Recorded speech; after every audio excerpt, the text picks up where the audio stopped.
انا اقدر اتاثر بشكل قليل بالحدث اللي حصل واخرج من ده بسرعه، واقدر ان انا اعيش جوه الحدث الحزين ده لبقيه حياتي لو انا عايز. ففي النهايه الموضوع كله in your hands. برين، ماذا سنفعل الليله؟ سنفعل ما نفعله كل ليله يا بنكي، نحاول السيطره على العالم.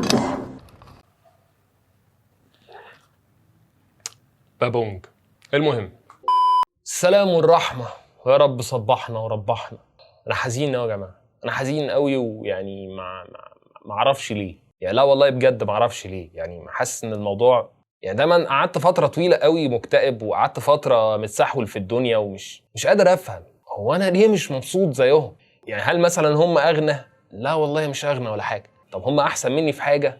لا برضه. طب ما ايه يا جماعه؟ ليه هم سعداء؟ فبدات اجد ان يمكن دي المشكله، ان انا باصص لهم في اللقمه، وده اللي مخليني دايما حزين. ومن هنا ادركت ان السعاده قرار. انت بتقرر تكون سعيد فبتكون سعيد. شوف موضوع بسيط ازاي. والله زي ما بقول لك كده. هحاول اديكم مثال. يعني مثلا انا كنت في فتره من حياتي كنت اشبه بعم ضياء بتاع مسلسل الوصيه، اللي هو لما حد بيجي يقول لي كلمه حلوه مثلا انا دايما بقفله من الحياه. احنا جايين ناخدك معانا في رحله. طب الدنيا رحله. انا ما كنتش بهذه الدراما، ما كانش في موسيقى تصويريه بتنزل ورايا، ولكني كنت عيل قفيل من الاخر بصراحه يعني. والموضوع بصراحه كان سببه برضه اني دايما كنت ببحث عن العقل والمنطق دائما، ودي حاجه مش دايما حلوه. يعني دايما بيقول لك ان اللي بيفكر اكتر بيعاني اكتر، يعني دايما حياته اصعب، لان هو ساحل نفسه اكتر من اللازم. يعني الشخص التاني بيقدر يفصل، فبيحس براحه او رضا على الاقل اكتر بكتير من اللي بيحس بيه الشخص اللي بيفكر اكتر من اللازم. عارف لما بيقول لك روح اعمل يوجا،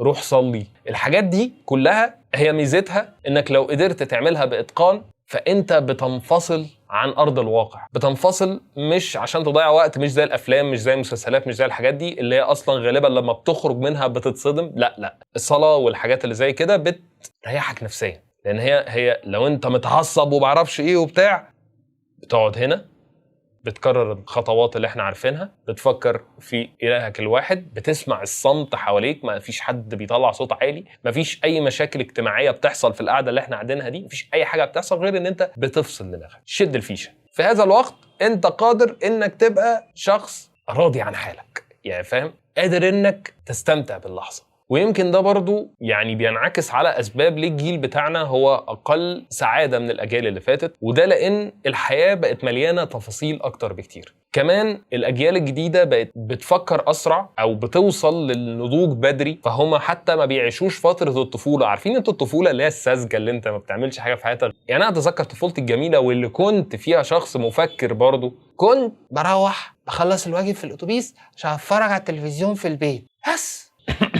بكل هذه البساطة. الموضوع مش محتاج أكتر من إن أنت كده، فاهم؟ يعني أنا بتضايق لما أشوف ناس بتعمل كده صراحة، يعني مش هجيبش عليكم يعني، أو كنت بتضايق لفترة طويلة من حياتي، اللي هو يا جماعة أنتوا إزاي ما بتفكرش ببكرة؟ إزاي مش خايف من اللي هيحصل قدام؟ إزاي بتصرف كل فلوسك النهاردة؟ إزاي ما بتعملش حساب للحظة اللي بعد كده؟ إزاي ممكن تروح مع حد وأنت ما تعرفش هو ممكن يوديك على فين؟ إزاي تخوض تجربة وأنت أصلا مش عارف هي نهايتها إيه؟ كل دي حاجات بتخوف جدا، بس في الحقيقة أنت بتضيع فرص كتير قوي لما بتقرر ما تعملش كل ده.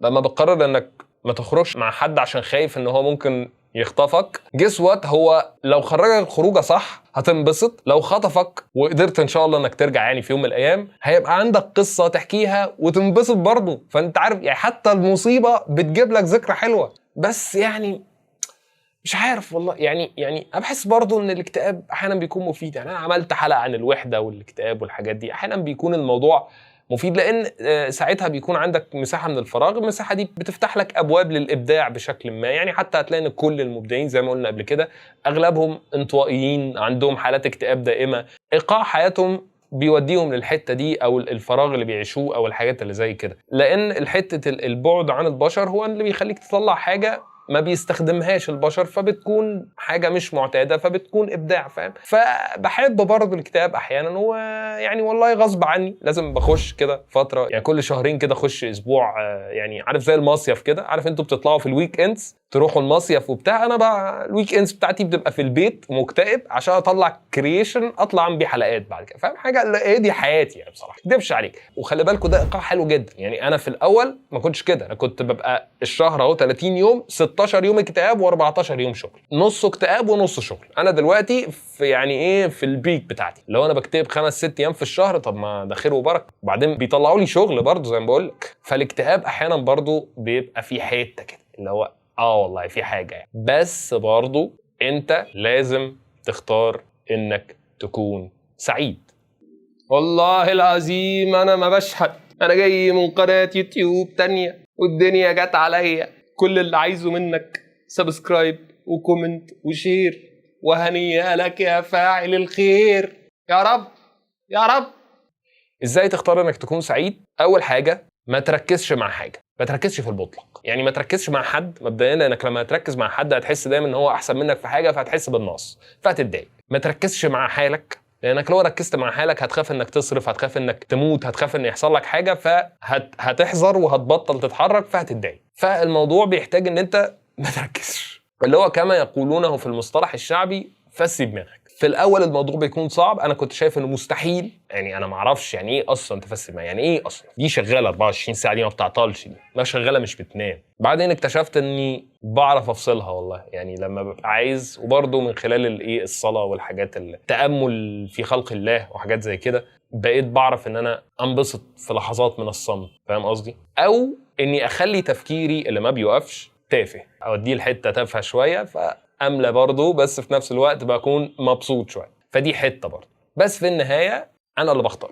في ظروف وبتحطك في حاجات وبتخليك ممكن تبقى حزين بسبب حاجه حصلت اليومين دول وما اعرفش ايه، بس برضه حتى لما بيحصل ده بيكون قراري انا ان انا ازعل، انا اقدر اتاثر بشكل قليل بالحدث اللي حصل واخرج من ده بسرعه، واقدر ان انا اعيش جوه الحدث الحزين ده لبقيه حياتي لو انا عايز. ففي النهايه الموضوع كله in your hands. واللي مضايقني اكتر ان العصر الحالي تحديدا هو اللي فيه المشكله دي، زي ما قلنا طبعا عشان الحاجات اللي زادت، وعشان برضو فكره البعد برضو عن الحاجات الروحانيه شويه، بقينا بنفكر بالعقل اكتر من اللازم، وده برضو بيسحلك اكتر، فدايما بتروح لحته وحشه.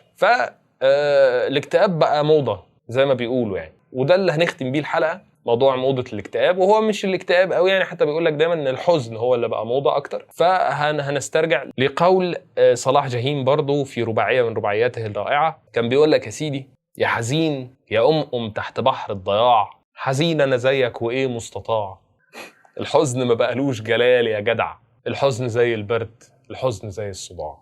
قرصين كده، توكل على الله. في النهاية لو قلت لك حاجة تفرحك، حاجة تخليك كويس، يبقى الثواب ليا، ولو قلت حاجة ضايقتك سامحني ويبقى الثواب ليك. في الآخر جمعية ودايرة والكل مستفيد. سلام.